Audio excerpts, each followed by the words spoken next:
Today, I have peacefully accepted that my life is unlike any other. Sa unang mga buwan ng aming mga termino, nakita ko na ang kawalan ng katapatan ni Bongbong Marcos Jr. sa mga pangakong binitawan noong kampanya.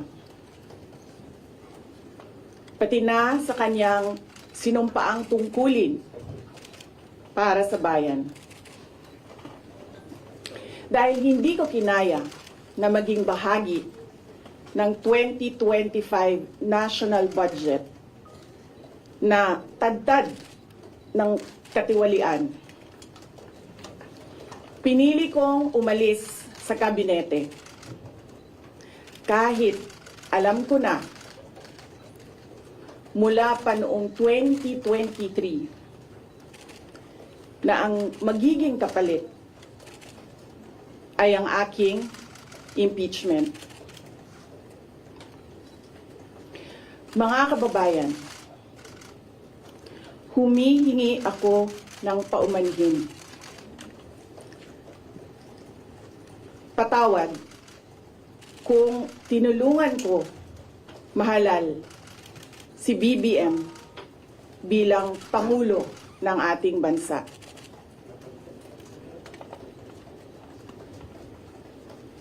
Patawad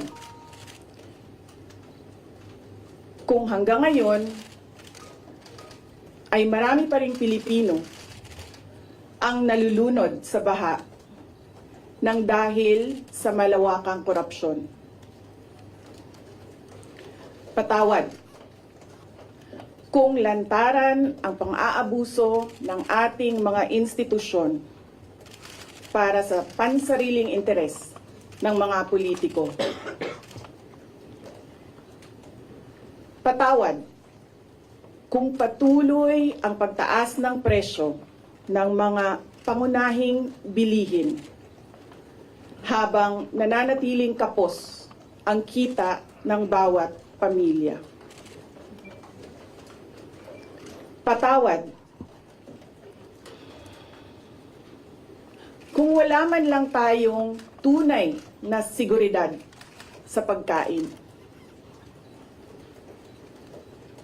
Patawad kung may nagkakasakit at binabawian bigla ng buhay dahil sa kakulangan ng maayos at epektibong healthcare system. Hindi ako kailanman natakot sa pagsira nila sa pangalan ko. Ngunit, may takot ako para sa ating mga anak. May takot ako para sa susunod na henerasyon.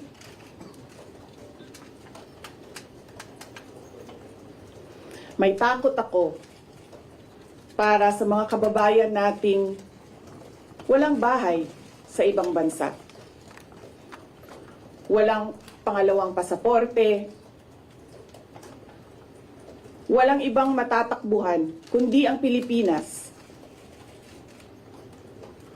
Kahit ito'y patuloy na nalulugmok sa kahirapan. Na ako'y kahadlok nga moabot ang adlaw na dawaton na lang nato ang kapobrihon isip kapalaran. Nga maanad na ta sa sayop. Nga mawad-an na lang ta og paglaom. Ug labaw sa tanan na ako'y kahadlok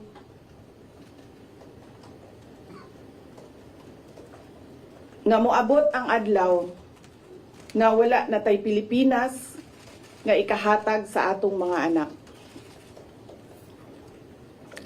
I cannot kneel before each and every Filipino to beg for forgiveness. Instead,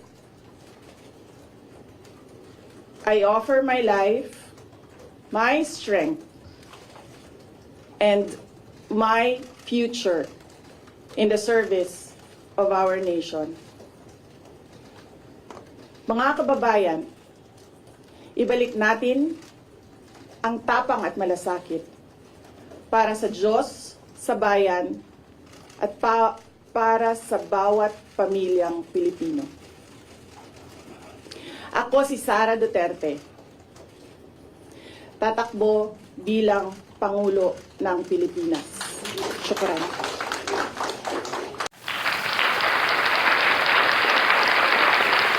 Yun kamusta kayo mga kababayan? Welcome. Kamusta kayo at sana po kayo ay nasa mabuting kalagayan at alam po ninyo napakaganda po na smart moves itong ginawa ng ating Vice President Inday Sara. Itong ginawa niya ng pag-announce na siya ay tatakbo bilang presidente sa 2028. Okay? Ang basa ko rito mga kababayan, ito po ay ginawa niya para malaman kung sino itong mga kampi sa kanya diyan sa Congress. Di ba merong 4 na impeachment? Noong una 3. Then merong kahapon lang din merong sinampang panibagong impeachment. Pang-4 itong si Abante. Yung taga 6th District na Manila na natalo pero nanalo. Talo na pero nanalo. Pinanalo ng Comelec ko. Ay kasabay po kahapon ng announcement na ginawa ni VP Sara. Ay nag-file po ito ng pang-4 na impeachment. Itong si Abante, kasama niya itong si Ortiga. Kahapon. Okay? Ay ito po itong ginawa ni VP Sara na ito na pag-announce na mas maaga, ay ang basa ko nga dito ay ito po ginawa niya para ipakita doon sa mga mamabatas, particular ang congressman dyan sa lower house. Okay? Gusto niyang ipaalam na siya itatakbo. At yung mga mamabatas na gustong kumampi sa kanya, gustong pumunta sa kanya, eh dapat ipakita na ngayon pa lang sa pamamagitan ng hindi pipirma ng impeachment. Okay, kung gusto nilang ipaglaban, kampihan si VP Sara, kung sila'y naniniwala na tama si VP Sara, walang kasalanan si VP Sara, ay wag silang pumirma sa impeachment. Wag silang bumuto sa pabor sa impeachment. Yan po ang aking basa dyan mga kababayan. At siyempre, advantage din po itong ang trust rating, approval ratings ni VP Sara at maging po ang kanyang survey patungkol sa kung sino ang ibubuto ng mga tao sa darating na eleksyon. Yan po ay advantage niya para dito sa mga politiko na gustong kumampi, gustong lumipat over the background kumbaga para kay VP Sara. Yan po ang ating basa dyan mga kababayan. Ginawa na yan para ipaalam na ito ako, tatakbo ako. Kung kayo ipalig sa akin, lipat na kayo sa akin. Yan po ang ating basa dyan mga kababayan. Kaya nasabi ko na bagamat yung iba ay sinasabi maaga pa daw, 2026 pa lang, maaga pa daw, ito na si VP Sara ay nag-declare na ng kanyang pagtakbo. Pero alam nyo mga kababayan, bagamat sabi ng iba ay maaga pa daw, namumuliti ka na, katulad ditong si Tinyo, sinasabi niya na 2026 pa lang, ito na si VP Sara nag-declare na tatakbong presidente. At wala nang inatupag kundi pamumuliti ka. Yan po ang sinabi nito ni Tinyo. Dito sa pag-announce ni BP Sara, ay alam po ninyo mga kababayan, ay ang namumulitika, una, ay itong mga membro ng Makabayan Black, yung ibang congressman. Di ba nga, 2023 pa lang, sinimula na nilang ipolitika, atakihin, siraan si BP Sara. Okay? Yun ba, hindi ba nila nakita na yun ay isang uri ng pamumulitika? Yung ginawa nilang mga hearing din sa Kongreso last year, 19 Congress. Di ba? Ito mga tao to kung magkunwari, para bang, ewan ko, hipokrito tawag dyan. Kasabay po niya kahapon, mga kababayan, kahapon, di ba, nag-announce si BP Sara na tatakbong Pangulo. Napabalita na tumaas daw ang Philippine Stock Exchange. Okay? So, ibig sabihin, positive ang pagtanggap ng mga negosyante dun sa announcement ni BP Sara. Di ba? Ayon nga sa mga analyst, economist, nangyari lang daw yan pagtaas ng stock exchange noong July 2022 kung saan ay nanumpa itong si Bongbong Marcos. After noon, bumagsak na. Ngayon na lang ulit tumaas ang Philippine Stock Exchange nang magdeklara si BP Sara sa pagtakbo bilang Pangulo sa 2028. Di ba? Ibig sabihin positive. Positive po ang pagtanggap ng ating mga mamumuhunan. Kaya congrats. Ngayon pa lang nakikita na natin na mayroong tiwala itong mga negosyante dito sa ating pangalawang Pangulo. Isa po yung indication na buo ang tiwala nila sa ating pangalawang Pangulo. Okay? Kaya congrats po. Congrats kay ating Vice President Inday Sara. Pero mga kababayan tayo po nagtaka kung bakit itong mga dilaw, particular yung mga liberal kaya nakapagtataka mga kababayan. Katulad dito si Eresi, tingnan ninyo pakinggan po ninyo ang pahayag ni Eresi tungkol dito sa pag-announce ni BP Sara na pagtakbo sa 2028. Pakinggan po ninyo, kakaiba. Well, tingin ko, magandang strategy sa kanya. Bakit? Siyempre, yung mga congressman na ang inaalala, yung kanilang political survival, magdadalawang isip. Especially yung mga congressman sa Mindanao, kung saan almost 80% ng mga taga Mindanao pumapabor BP Sara. So, matatakot sila na bumoto. Parang ang basa ko dun sa sinasabi ni BP Sara, kandidato akong presidente, nung unang impeachment, mapapatawad ko pa kayo kung pumirma kayo, pero dito, pag pumirma kayo, hindi ko na kayo mapapatawad. Yan. Hagol.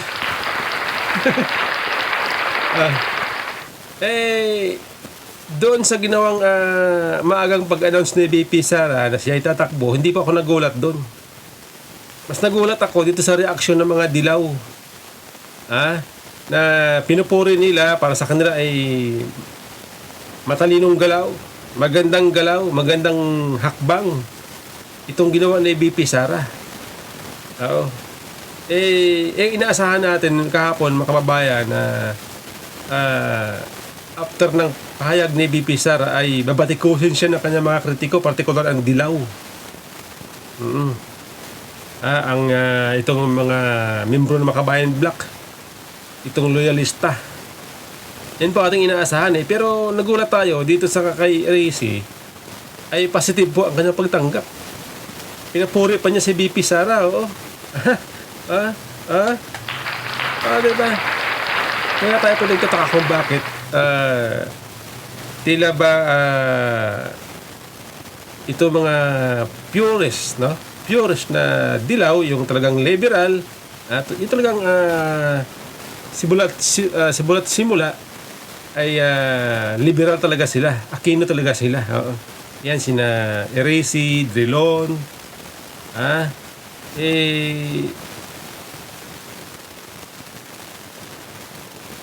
talagang nakikita natin yung kakaiba po ang kanilang galaw ngayon. Hindi po sila nagsasalita ng negative laban dito sa kay BP Sara. Samantala itong mga sampig, yung mga sampig sa liberal, sa dilaw, itong sina Hontiveros, Trillanes, Llamas, di ba itong si Bam Aquino nagsalita nung kamakailan na sa pabor siya o gusto niya. Mas gusto niya na dito dinggin dapat ang tungkol sa kaso. Yung EJK victim daw, sabi ni Bam Aquino, dapat daw dito dinggin sapagkat sa Pilipinas nangyari. Dahil dyan, siya po ay binakbakan nitong si Trillanes, si Llamas, itong si Barry Gutierrez, at iba pa ng mga sampig sa dilaw. Pero ito namang mga purist na dilaw, tahimik sila. Tahimik sila dito sa pahayag ni Bam Aquino. Diba? Ibig po pa sabihin nito ay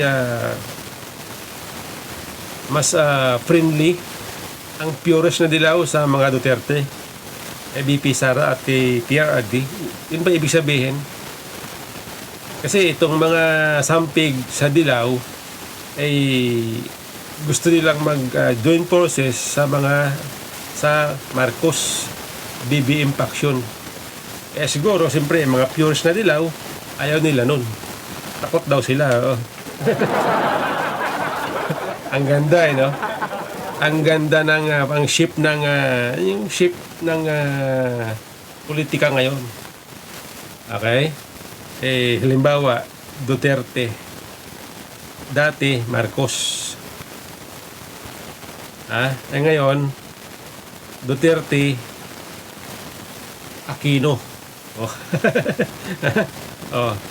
Yung sampig, katulad ni na yung Makabayan Black, ang Akbayan at yung Magdalo ni Trillanes ay Marcos.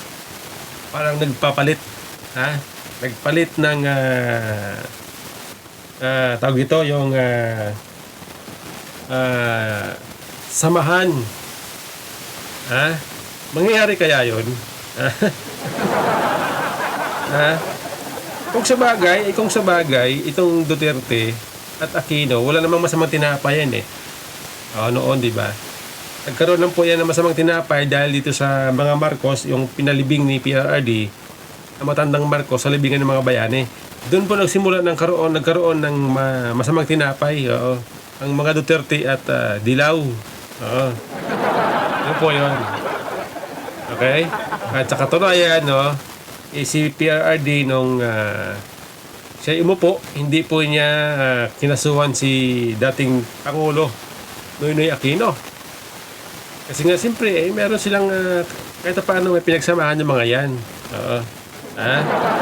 Ang tanong dyan, kung halimbawa, kasi may nabasa ako may napanood ako na ano daw kaya kung sakali Duterte Aquino,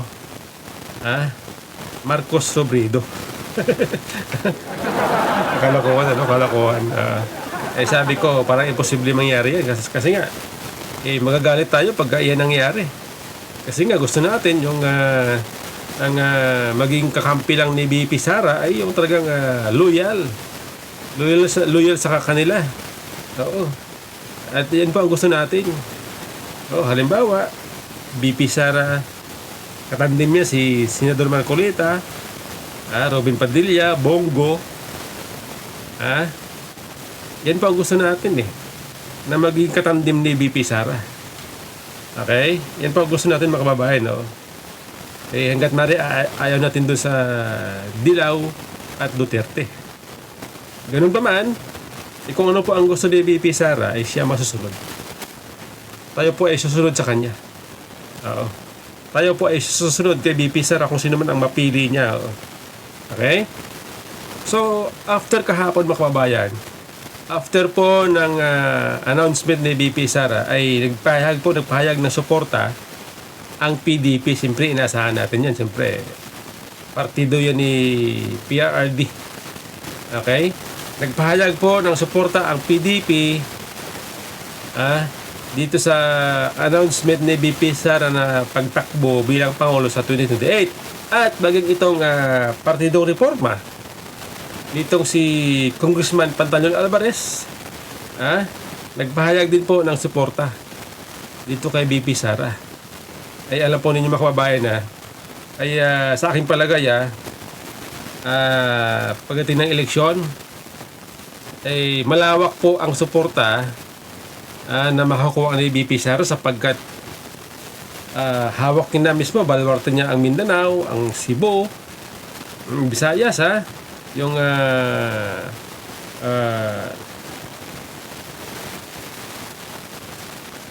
Bohol.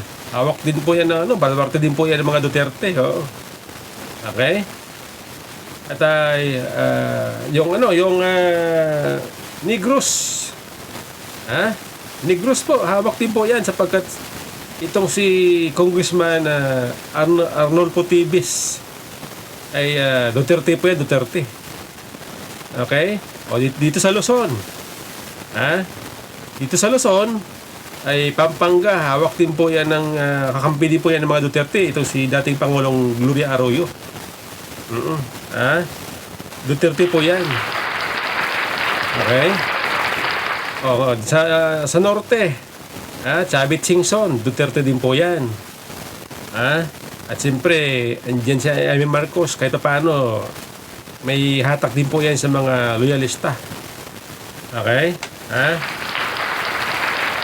Kaya masasabi natin mga kababayan na pag tumakbo si VP Sara sa 2028, malawak po ang kanyang makakuha suporta. Hindi lang Mindanao, hindi lang Visayas. Maging sa Luzon, ay meron po siya makakuha malaking suporta. Okay? Dito sa NCR, naniniwala ako na maraming makakuha boto nito si VP Sara sapagkat tayo nga po sa NCR. Tayo po taga Maynila. Pero Duterte tayo, Duterte. Okay? Ito mga kababayan kaya gusto ko lang po ipakita itong video ito, Ay tingnan nga pala, may nakalimutan ako sabihin, okay? Pasensya na po kayo, doon nga pala sa pahayag ni VP Sara, di ba sabi niya, siya daw po ay humingi ng tawad, sa mga Pilipino, na bumoto sa kanya, at sinasabi ni hindi lang sa kanya, pati kay Bongbong Marcos, nung 2022 election, nung tumakbo sila bilang magkasama sa Unity Team. Okay? Sabi ni VP Sara kahapon, siya daw po ay humingi ng tawad na tinulungan niya si Bongbong Marcos para manalo. Okay? Tayo po ay noon pa man nung nagpahayag si VP Sara noong siya po bumaba, bumitiw sa gabinete ni Bongbong Marcos, siya po ay nagpahayag na noon ng humihingi po siya ng patawad sa mga Pilipino, dahil sa kanya, dahil sa pagtulong niya kay Bongbong Marcos, ito ngayon ang ating naranasan. Okay? So, doon pa lang noong siya po nagpahayag, siya po ay atin na pinatawad. Pinatawad na po natin ang Vice President dahil sa pag-aakala niya na itong si Bongbong Marcos ay tutupad, pagsilbihan ng tapat ang mamamayang Pilipino. Okay? So, nabigo po tayo. Okay, nabigo po tayo doon sa mga pangako na hindi natupad. Kaya tayo po babawi. Sa darating na 2028, ay atin pong iloklok si BP Sara bilang Pangulo. Para maibalik ang mga nasira, ang mga sinira sa panahon ni Bongbong Marcos. Para maibalik ang tiwala ng taong bayan ng mga mamumuhunan sa Pilipinas. Okay? So ito mga kababayan meron lang po akong i-playing video no, na kung saan di ba nga sabi ko sa mga nagdaan kong video vlog no, eh sinasabi ko na yung pagpunta ni BP Sara sa kung saan lugar sa sulok ng Pilipinas, yan po yung mahalaga para malaman no, makita niya no ang pangangailangan ng mga Pilipino mamamayan doon sa lugar na hindi abot, hirap abutin ng serbisyo ng gobyerno o napabayaan ng gobyerno. Okay? Sabi ko, yan po ay mahalaga. Yung ginagawa ni BP Sara yan ay napakaganda. Sa ngayon po, parang siya lang atin nakikita na gumagawa niyan. Pupunta sa liblib na lugar, bundok, para bisitahin, alamin yung mga tao doon na kung ano ba ang kanilang pangangailangan. Katulad ng health, education, livelihood. Mahalaga po yan Okay? Dito po sa video ito ay tama po ang ating naisip no, sapagkat dito po sa video ito ay yung imposible magawa ni BP Sara ay nagawa niya bagamat wala siyang budget, kulang ang budget niya. Pero yung hiniling ng mamamayan doon sa Mindoro ay naibigay sa kanila sa pamamagitan ng effort, kumbaga diskarte. Bagamat walang pondo ang Office of the Vice President, nakagawa ng paraan ang pangalawang Pangulo para mai-provide ang pangangailangan ng mga mag-aaral doon. Okay, ito po mga kababayan, tingnan po ninyo, panoorin nyo, napakaganda. Maria, video. Ito na. Naka-live na.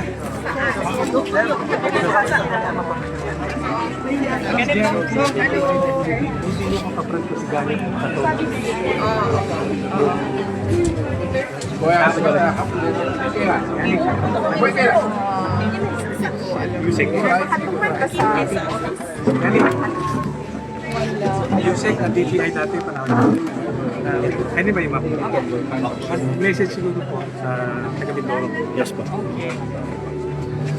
So kayo po ay nasa Mindoro ngayon. Sa dami po na pwede nyo puntahan, pero parang priority nyo ngayon ang Pola. Ano pong mayroon ang Pola na pinuntahan po ng ating Vice President ng Pilipinas? Opo.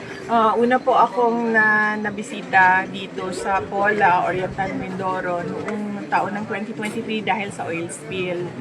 Bumisita po kami at tinanong namin ng local government unit kung ano yung pwedeng matulong namin sa mga apektado ng oil spill. At nung pagbisita ko noon, dahil ako ay DepEd Secretary noon, bumisita din ako sa paaralan na ito.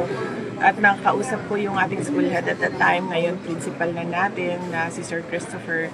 At nabanggit niya yung pangangailangan nila ng isang lugar kung saan pwede sila makapagsagawa ng kanilang mga programa na hindi sila naiinitan at hindi nauulanan yung ating mga learners. Nung panahon na yon, wala pa akong masagot kay Sir Christopher dahil bawal naman po sa Department of Education na mag-budget para sa covered court. And syempre sa Office of the Vice President ay hindi po kami pinapayagan na mag-submit ng project for infrastructure projects. At noong mga dumaan na mga buwan, nagkaroon ng partnership ang Filipino-Chinese Youth Foundation Committee Incorporated at Office of the Vice President, kasama na rin ang people sa Republic of China Embassy na magbigay ng mga covered courts kung saan merong pangangailangan tulad ng paaralan na ito. Kaya bumisita na naman kami ulit dito, unang-una, para ipaintindi sa mga bata ang kahalagahan ng mga pangarap nila at interest nila sa sports, lalong-lalo na sa basketball dahil number 1 ang Pilipinas, ang mga Filipino players sa ASEAN sa basketball. At pangalawa, yung kahalagahan ng pagtatapos ng pag-aaral nila. At pangatlo, yung anti-insurgency campaign ng Office of the Vice President. Dahil lagi ko sinasabi sa ating mga komunidad na napakahalaga na manatiling mapayapa at maunlad ang ating mga lugar. At huwag nila ibigay yung kanilang suporta sa mga grupo na ang gusto lang ay magkagulo at gamit ang dahas ay magkagulo ang ating mga komunidad. Maliban po sa bayan ng Pola, meron pa kayong project sa ibang bayan dito sa Mindoro? Ngayon po, pagkatapos dito sa Pola, pupunta po kami sa Baco, Oriental Mindoro. Yun naman po ay ang project ng Office of the Vice President na pagbabago campaign. So meron po kami doon na environment project natin na tree planting at yung education advocacy natin sa mga kabataan. Vice, nabanggit niyo yung tungkol po sa insurgency. Sa Occidental Mindoro, Mamburao. May comment po kayo about yung last encounter? Yes, oo. Yan po yung rason kung bakit pinili ko yung turnover dito sa Oriental Mindoro na puntahan. Dahil gusto ko ipaintindi sa ating mga komunidad na hindi man natin sinasabi na lumaban sila. Dahil hindi naman nila trabaho ang lumaban kontra insurgensiya o sa mga NPA. Ang sinasabi at hinihingi natin ay humindi sila. Hindian nila ang pagtulong at pagbigay suporta sa mga armadong grupo. Sabihin lang nila, napakasimple, ayaw namin dito sa lugar namin, ayaw namin na merong mga armadong grupo sa lugar namin dahil magkakagulo yung lugar namin at masisira yung pangkabuhayan namin, yung trabaho namin, yung pag-aaral ng mga anak namin at yung kapayapaan sa lugar. Thank you, thank you. Thank you. Thank you po. Maganda. Sabi ko sa inyo hindi tayo nagkamali Sabi ko sa inyo, hindi tayo nagkamali ng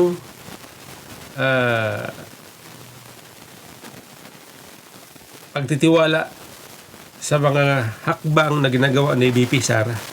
Yan po ang resulta. Ay sabi niya, ano sabi niya?